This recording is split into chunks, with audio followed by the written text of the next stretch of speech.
Hey guys, in this video we're going to cover the legendary main guitar riff from Sweet Child of Mine. Before we get started, just remember to down tune the guitar by half a step and you're ready to go. 3 and 4 and 1 and 2 and 3 and 4 and 1 and 2 and 3 and 4 and 1 and 2 and 3 and 4 and 1 and 2 and 3 and 4 and 1 and 2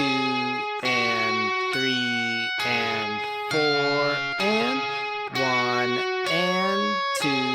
and 3 and 4 and 1 and 2 and 3 and 4 and 1 and 2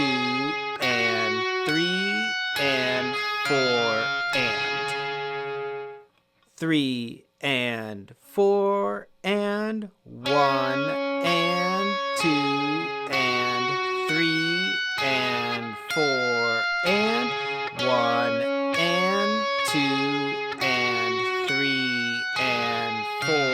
and 1 and 2 and 3 and 4 and 1 and 2 and 3 and 4 and 1 and 2 and 3 and 4 and 1 and 2 and 3 and 4 and 1 and 2 and 3 and 4 and 1 and 2 and 3 and 4 and both fun and educational. Just remember to like, subscribe, and remember, happy practicing.